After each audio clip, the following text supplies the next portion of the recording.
الحمد لله رب العالمين والعاقبة للمتقين ولا عدوان إلا على الظالمين وأصلي وأسلم على خير خلق الله صلوات ربي وسلامه عليه أما بعد. So I welcome you all to the open day of how to apply to the Islamic University of Medina, which consisted of two parts. The first part we've already finished in private, the registration, helping out with the application, and inshallah ta'ala you get your documents translated bi'idhnillah ta'ala as soon as possible.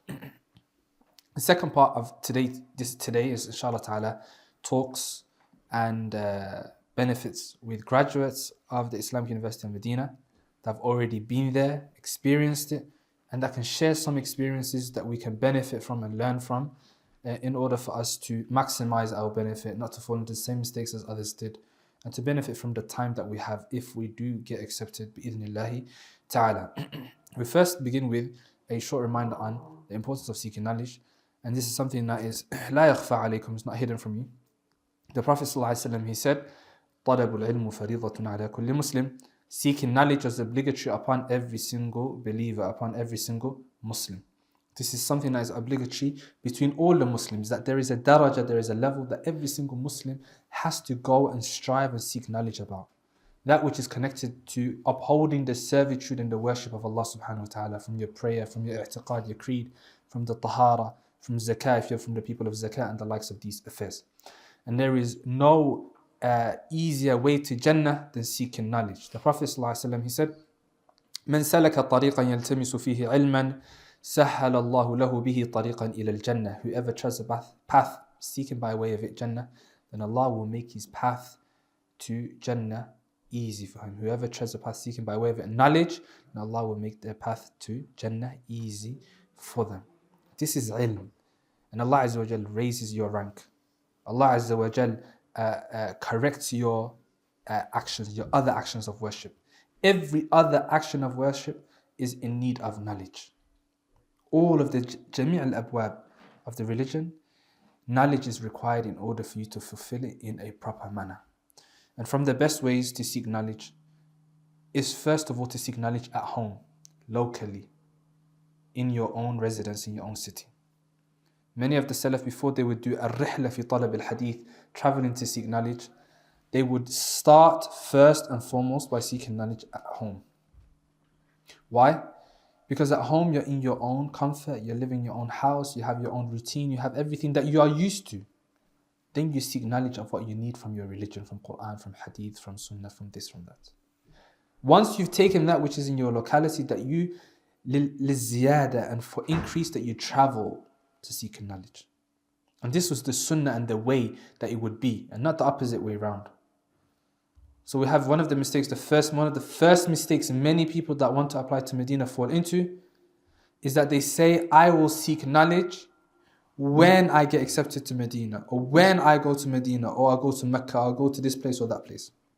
That's the first mistake that they did. You seek knowledge now, today, in your locality, wherever that is available around you. Whether that's memorizing Quran, learning Arabic, memorizing hadith, this or that, fiqh. And there's plenty available in the city of Birmingham, alhamdulillah. And the UK generally, compared to many other cities and countries that I've traveled to. That's number one. How many people have I met? From before I applied, they said to me, I used to tell them, come to the lesson, there's a lesson happening in this masjid, there's a lesson happening here. They would say, inshallah, inshallah. I've applied to Medina, when I get accepted, I will go to the lessons and I'll benefit and I'll seek knowledge. Yet worse, some people were in another country seeking knowledge, where they had the opportunity to seek knowledge. Like the lands of Yemen back in the day before the war happened. And they would travel back to Birmingham or to UK and they would say, I'm waiting for acceptance. Why are you not studying in Yemen? No, I've applied to Medina, I've come back to the UK and waiting for acceptance, then I'm going to go from here to Medina, then I'll seek knowledge. And Medina never came. And that's the second benefit. Medina or any university that you're applying to now is not guaranteed. It is not a guarantee. You can have all the means in the world, all the wasitas, all the letters of recommendation, you can do everything right. It's still not get accepted if it's not written for you. When I got accepted, there was one of the stories that I heard from a brother. He came from the country of Holland. He applied the first time and he had a letter from a prince. Saudi Arabia. Had a wasita, he got a letter from a prince. He said, Khalas, I'm accepted. He adjusted his whole life to, I'm going to Medina. Khalas, it's guaranteed. I got a letter from a prince. When the results came out, he never got accepted. Complete shock. The next year, he went to Egypt. He got 2 letters from 2 well-known scholars that used to teach in Medina back in the day. He thought, Khalas, this year I got the 2 letters from 2 scholars that used to teach in Medina. He never got accepted. From the ajaib is, the third time he applied with a normal application. Nothing special, no letter from a prince, no letter from 2 scholars, just a normal application, nothing special about it. He got accepted. Got accepted to Medina.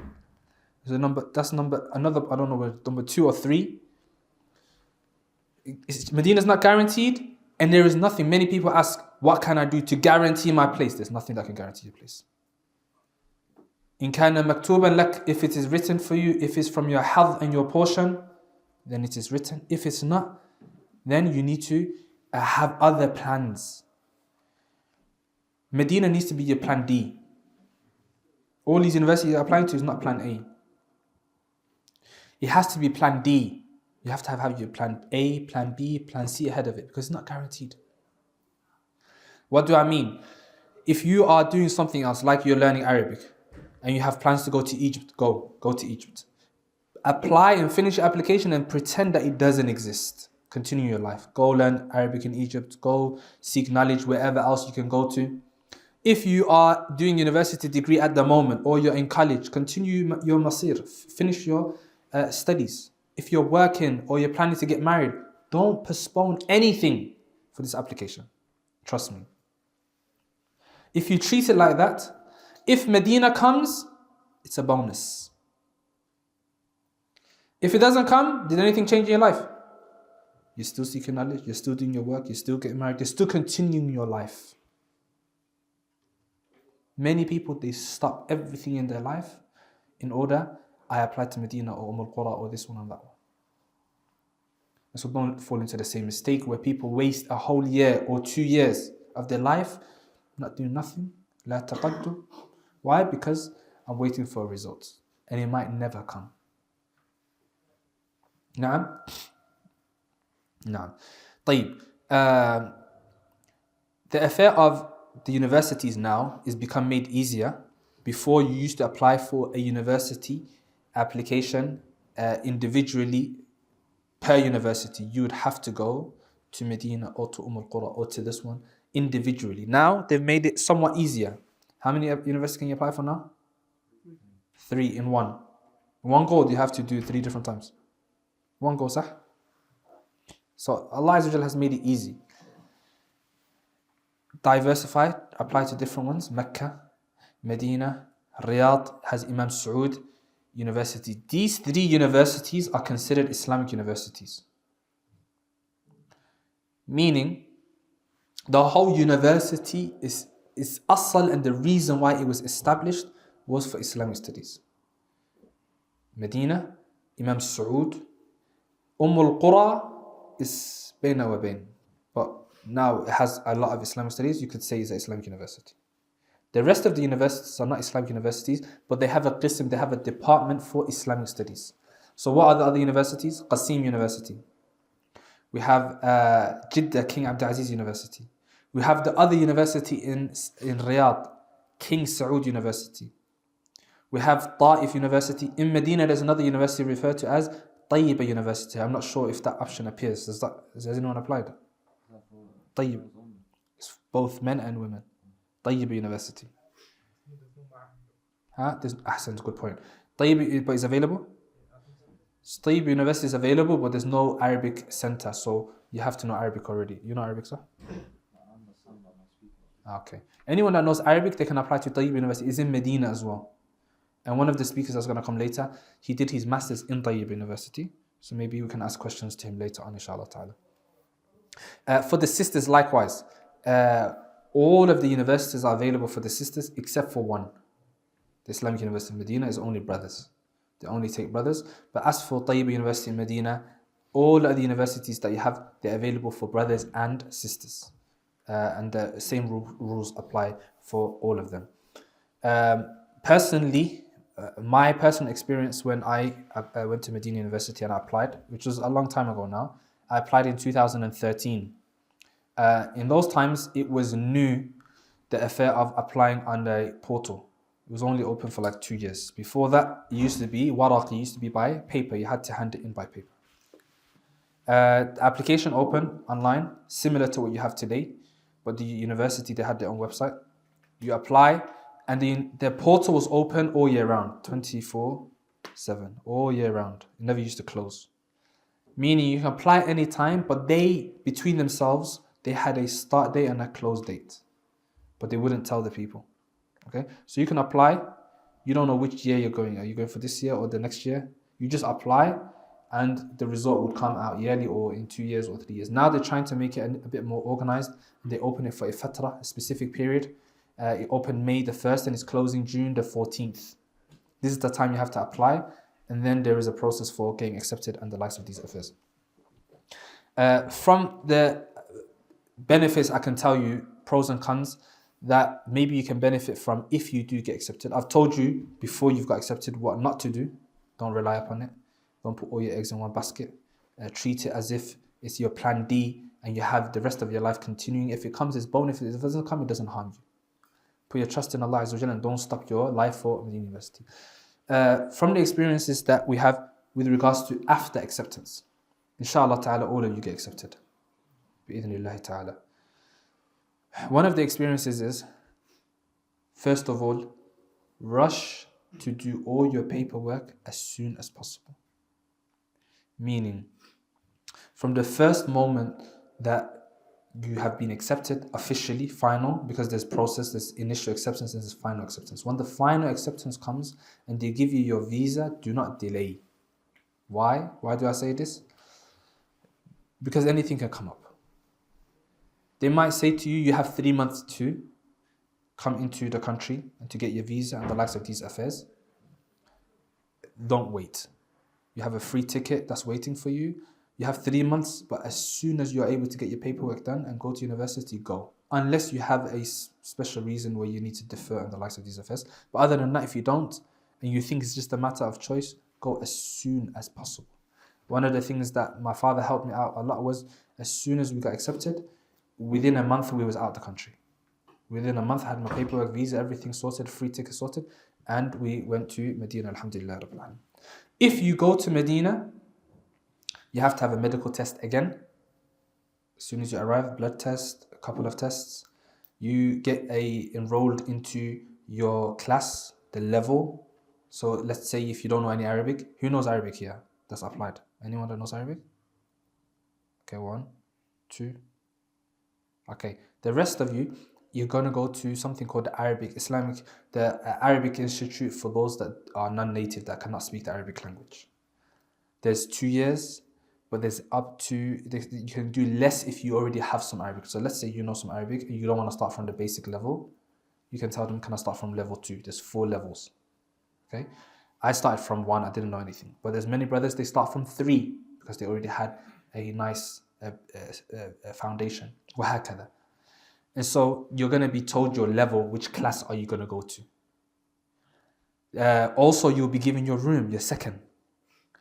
Make a lot of dua that you get a good room and a good roommate. There are different types of rooms. And I advise you all to watch a video later on, inshallah ta'ala, in the evening. Those are in the group will post it in the group, and those that are in the Telegram will post it in the Telegram group.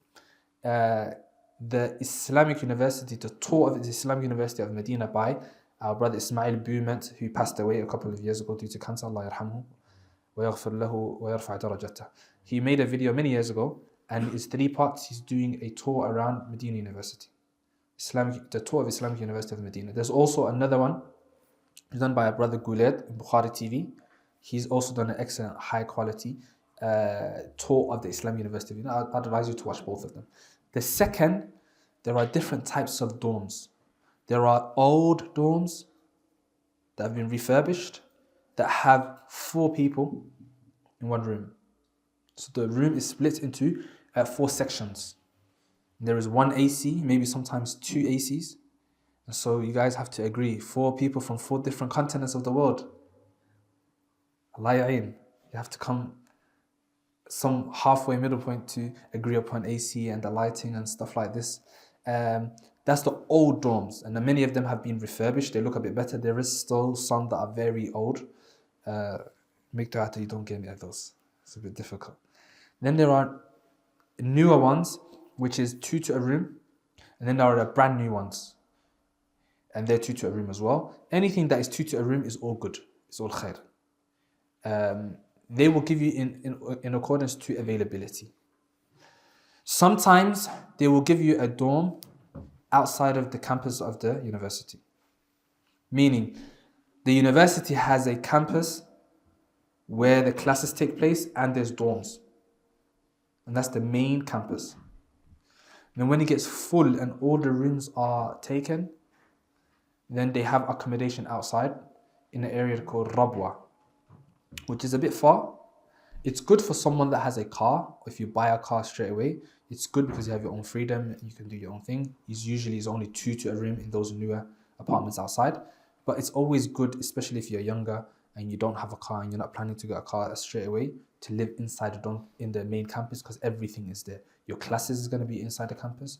The bookstores are all around the campus. The mata'im, the restaurants, the free bus to the haram, the 2 taxis. If you miss the bus, the free bus, there's taxis that you can pay 2-3 riyals for taxi to the haram. And if you're staying back late, if you have a Quran class or ijaza or the likes, and you're not coming back after Isha straight away and you're staying till 10 p.m. in Masjid Nabawi and you want to come home, you'll find plenty of students that will catch a taxi back with you to the main campus. But if you live in the other campus and you don't have a car, it's rough. If you miss the free bus that takes you to the haram and back, or to the university and back, getting back is rough. It's more expensive as well. You're not going to find as many students going back with you. So try your best to get the main campus as much as possible. Sometimes it's out of your hand, but if you get a choice, stay inside. If you do get accepted, make dua that Allah Azza wa Jal gives you a good roommate. A roommate can be your make or break as well, because you want your room to be your sanctuary, your place of resting. You don't want book, you don't want chaos inside your room. So what I kind of developed a formula throughout the time. I was in the dorms for the first 2.5 years, and then I got married and I moved outside. But then there's a number of times afterwards I had to come back into the dorms by myself. So I've had 4 or 5 roommates throughout the time. One thing that I always do, whoever the roommate is set the rules from day one. Set the rules, and I know some of this stuff, if you get accepted, but perhaps we won't get a time to say this another time, so you can review the recording if you do get accepted. Set the rules before you move in on the first day. Are you with someone that's from the UK, for example? No guarantee. So you can get anyone. You can get a brother from China, brother from Malaysia, brother from Brazil, brother from Africa, South Africa, Ghana, Mexico, Canada, UK, Holland, anywhere. It's free. It's like this. There's nothing. Sometimes if you come as a group, maybe they will sort it out. In a way though, it's better that you don't have someone from the UK. In a way, there's a pro to it, which is you learn Arabic better. Because whoever this person is, if they don't know English, then you're forced to speak with them in Arabic, which is good. But then there's a con as well. Someone from UK, you're more likely going to be able to agree on the same rules. So, pro and con. But what's a bigger pro is that it's someone that you can get along with, and the room is sanctuary. That's a bigger pro. But if you can, even if you don't, then you make the rules like no guests. It's part of the official rules for the dorms anyway, but reiterate it that please, no guests after like 9 o'clock or 10 o'clock. Lights out at this time. Stuff like that.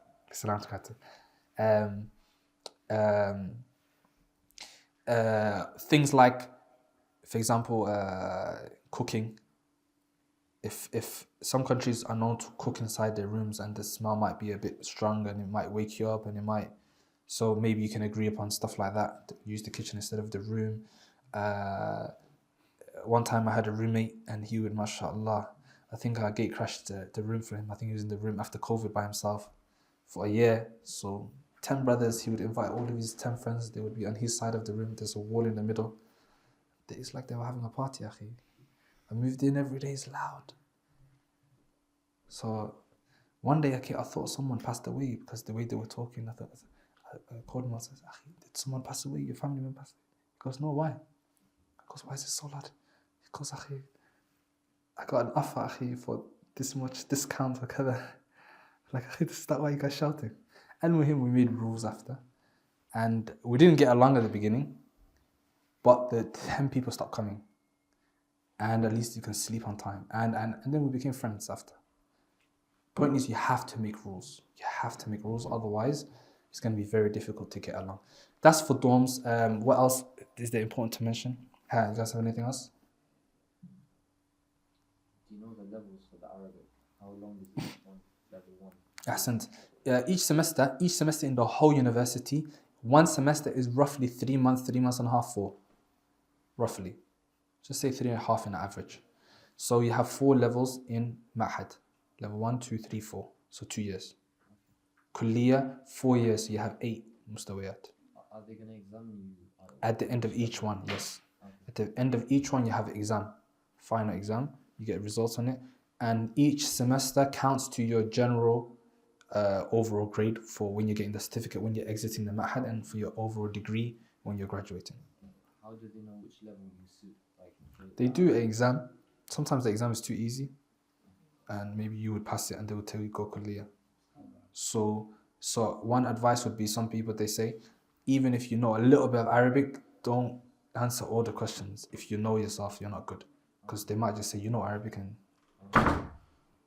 so that's an important point. Any other important thing that I need to mention? We're going to have question and answers later on. But dorms, Kulliyah.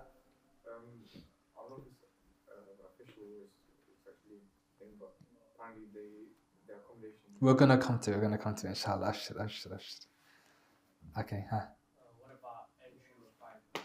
Ahsant, we're gonna come to it. Brother's gonna talk about it, inshallah, in detail, in his topic.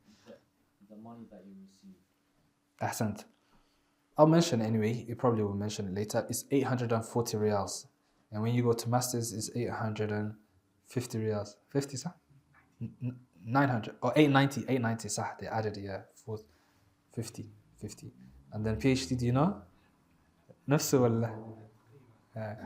890 riyals. It's £150, but it's enough for a single student that's trying to eat, drink, get some books here and there. Yani, you're gonna survive with that. It's not gonna be luxury, but you survive with that. But if you're trying to eat out every day, luxury, then you're gonna be stuck. And if you get married? And if you get married, you can get married and bring your wife through the university officially. That's the best way. But there's some shurut, there's conditions. They change from year to year. There's like a money requirement, deposit you have to put down. There's a couple of conditions you have to fulfill. But once you get an iqamah for your family, your wife and children, everything is upon you. The university doesn't give you any money or anything like that. They offer accommodation for married students, but the accommodation is full. And there's like a list. And usually it takes like 3 to 4 years. Usually if you get accepted to masters, then you might get a second. Do you like to work on the student visa? No. Since are you allowed to work? No, you're not. You're not allowed to work. And I don't know if it still is, but before, when we used to apply, it was in the contract that you're not allowed to work officially. And the reason for that is the reason why they're giving you your dorms for free, and they're giving you monthly stipend for free, and they're giving you a bus to go to the haram for free, and all these things for free, so that you can do tafarruq. It's a free scholarship, so that you can completely focus on seeking knowledge. And that's the best way. And even if you get offers to teach, how many times we got offers on, you and me at taxi drive and say, oh, you're from England, you speak English, oh, please teach my son English, or teach me English and I'll give you this much a month. Don't accept it. You never came for that. If that's what you wanted, you could have got a CELTA course, you could have got a real job, and you could have got way more money for £3,000 a year, if that's what you wanted. You never came for that. That's going to come, inshallah. Right now you're here for seeking knowledge. If there is a need, if you're married, that's different. But if you're single, it's better that you have that full tafarruq. That time you have, go spend it extra memorization, go spend it on extra lesson, go spend it in mission nabawi, go spend it on extra ibadah. Okay, this time you will never get it back. Now, I will. Last question. Ahsant. From the perks, inshallah, I think the brother will mention it, but from the perks of going to Medina as a scholarship is that obviously in Medina to Rasulullah sallallahu alaihi wasallam. You can go to Mission Nabawi any time, in the day, in the night. You can't sleep at night, 2 in the morning. You can get up, get ready, get a taxi, go to Mission Nabawi, pray however many rak'ahs you want, or recite the Quran. It's weekend, you don't know what to do, you wanna breathe out, jump on a bus, you can go to Mecca, do Umrah. You can jump on a train 2 hours, do Umrah. You wanna go every week Umrah? Tafadhal, you can go every week, nothing's stopping you, as long as you got hair to shave or trim. That's from the perks. From the perks as well is Hajj discounted. How much is Hajj this year? From UK? Huh? 17? £7,000. Roughly is. Huh? 10K depends on the package. 5 to 10k pounds. Over there is like free if you get a free offer. Hamla takes you. And if you're paying, it's not more than £2,000. I paid 9,000 something riyals, 9,900 riyals, under 10,000 riyals. It's like £2,000. And it's 5-star service from inside. So that's from the perks. If you get free, alhamdulillah. If you don't and you want to pay, you can still pay, and it's not that expensive. You're saving how much? 3, 4, 5, 6, 7k. You're getting a higher service. So that's from the perks of a big ni'mah. And to be honest with you, anywhere inside Arabia, from the perks of these scholarships, anywhere you are inside Arabia, you get these perks of Hajj and Umrah anytime, and specifically the discounted Hajj, any of the universities. So it's a big ni'mah. Make dua Allah Azza wa Jal gives you what's khair for you, and we ask Allah Azza wa Jal for tawfiq and sadad.